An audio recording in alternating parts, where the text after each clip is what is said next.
जय श्री श्याम। भक्तों, श्री कृष्ण के अनेक भक्त हुए। उन्हीं भक्तों में से एक नाम भक्त रसखान का भी आता है। 1558 ईस्वी दिल्ली में जन्मे सैयद इब्राहिम खान कृष्ण भक्ति की कविताएं लिखने के कारण कवि रसखान के नाम से प्रसिद्ध हुए। मुसलमान होते हुए भी कृष्ण भक्ति और उनके प्रेम की अविरल धारा प्रवाहित करने वाले रसखान के सवैये तो सचमुच रस के खान हैं।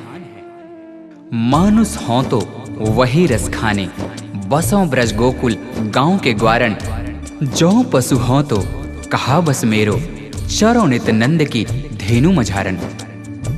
प्रस्तुत पंक्तियों में श्री रसखान जी ने मनुष्य और पशु हर जन्म में ब्रज भूमि में ही रहने की प्रार्थना की है। ऐसी क्या बात हुई जो कृष्ण की भक्ति रस में बहकर एक खान रस खान बन गया।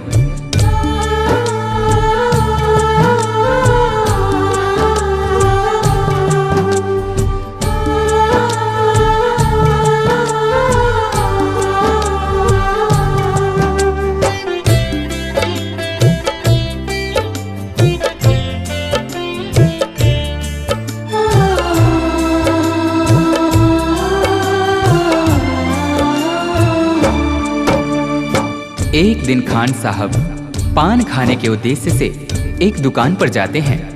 तभी अचानक उनकी नजरें उस दुकान पर लगी बाल कृष्ण की छवि पर पड़ती है। उन्होंने उस पान वाले से पूछा, भाई ये नन्हा सा बालक कौन है जिसका इतना कोमल शरीर परंतु इसके पांव में एक जूते तक नहीं? ये जिस जमीन पर खड़ा है वो कितनी खुरदरी है। तभी पान वाले ने कहा, भाई खान साहब इसका नाम श्याम है और अगर इसके इतने ही फिक्र है तो आप ही इसके लिए जूते बना कर लाइए ना। ये बात खान साहब के हृदय को छू गई। फिर क्या था, दूसरे ही दिन हाथों में नन्हे श्याम के चरण पादुका लिए वे उसी पान वाले से पूछते हैं,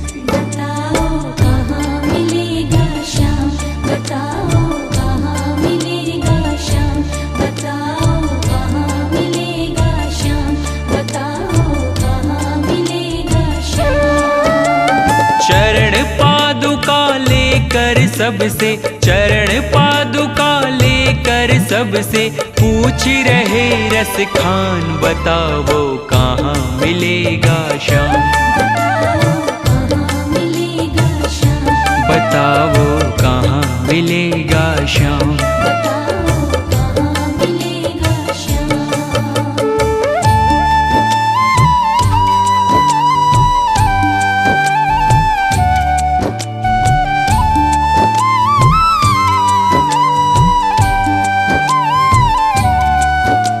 पान वाले ने देखा कि यह तो सचमुच ही चरण पादुका लेकर आ गया। उसने अपना पल्ला झाड़ते हुए कहा, देखो भाई यह नन्हा बालक यहाँ तो तुम्हें नहीं मिलेगा, शायद कहीं और मिल जाए। जाकर किसी दूसरे से पूछते क्यों नहीं। उस नन्हे श्याम की सूरत को अपने दिल में बसाए खान साहब चल पड़ते हैं और रास्ते में आने जाने वाले हर व्यक्ति से पूछते हैं, वो नन्हा सा बालक है, सांवली सी सूरत है, बाल घुंघराले उसके, पहनता मोर मुकुट है।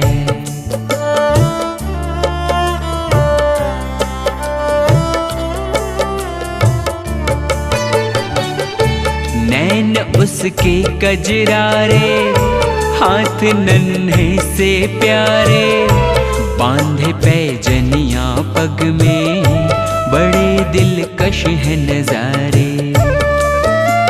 घायल कर देती है दिल को, घायल कर देती है दिल को, उसकी एक मुस्कान, बताओ कहाँ मिलेगा श्याम, बताओ कहाँ मिलेगा श्याम।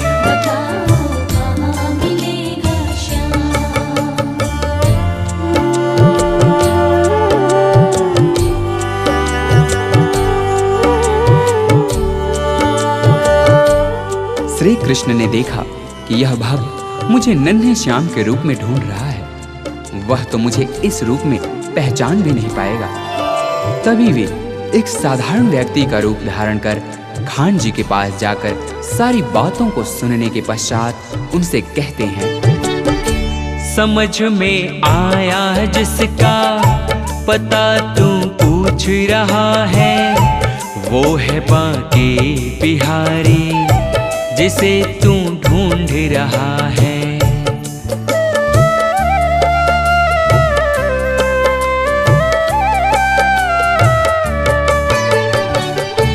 कहीं वो श्याम कहाता, कहीं वो कृष्ण मुरारी, कोई सांवरिया कहता, कोई गोवर्धन धारी। नाम हजारों ही हैं उसके, नाम हजारों ही हैं उसके, कई जगह में धाम। बताओ कहाँ मिलेगा श्याम, बताओ कहाँ मिलेगा श्याम।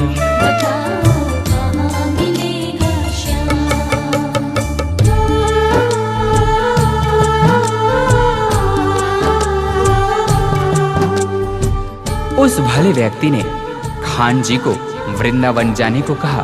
फिर क्या था, मानो मुसाफिर को मंजिल मिल गई हो।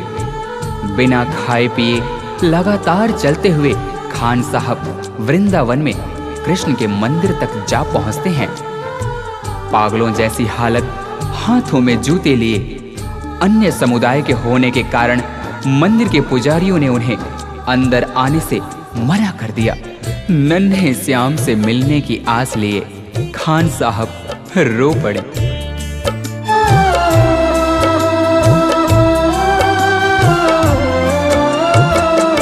मुझे ना रोको भाई, मेरी समझो मजबूरी, श्याम से मिलने दे दो, बहुत है काम जरूरी।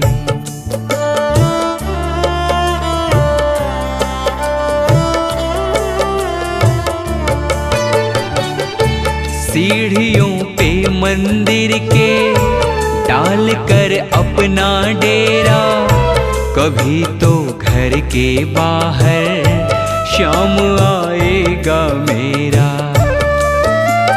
इंतजार करते करते ही, इंतजार करते करते ही सुबह से हो गई शाम। बताओ कहाँ मिलेगा श्याम,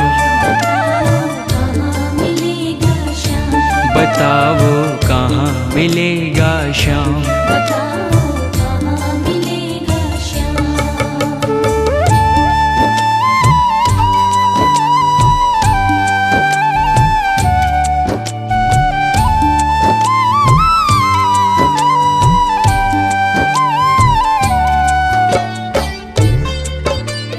खान साहब के मन में नन्हे श्याम से मिलने की आस थी। इसी विश्वास के साथ वे वही मंदिर की सीढ़ियों पर रात भर बैठे रहे। जाग कर रात बिताई, भोर होने को आई, तभी उसके कानों में कोई आहट सी आई।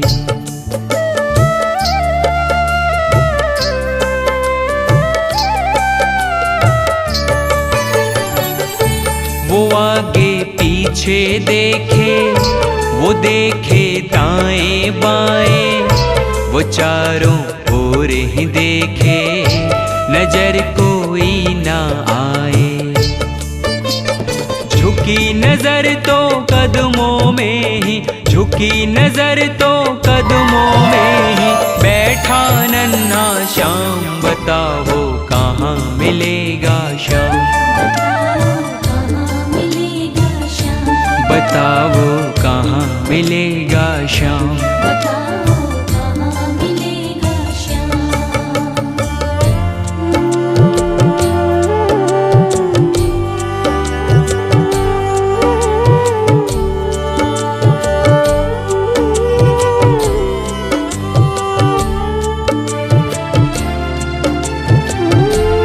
उस नन्हे श्याम की जैसी छवि भक्त खान जी ने अपने हृदय में बसाई थी, ठीक वैसी ही उन्होंने अपने सामने पाया। खुशी से गदगद होकर गोद में उसे उठाया, लगा कर के सीने से बहुत ही प्यार लुटाया।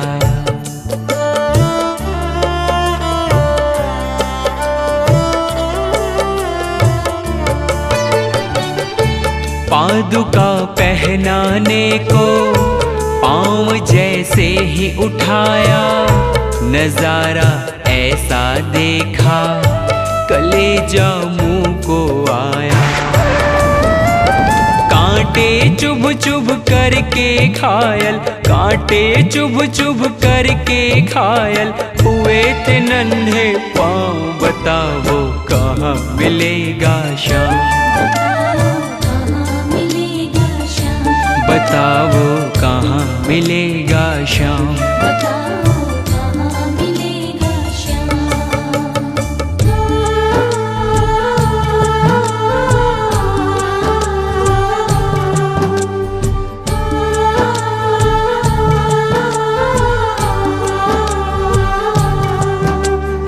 खान साहब ने श्याम के घायल पांवों को देख रो रो कर उनसे कहा,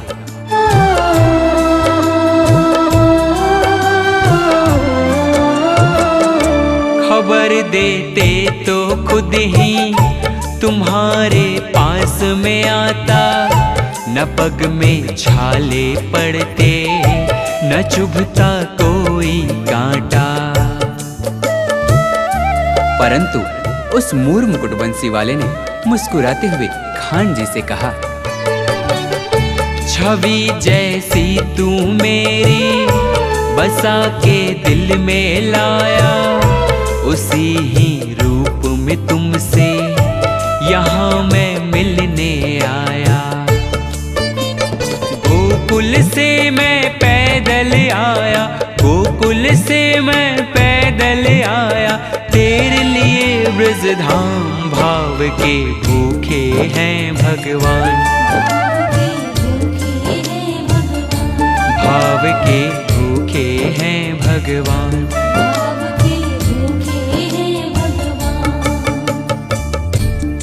इस प्रकार भक्त और भगवान का मिलन शायद ही देखने को मिले।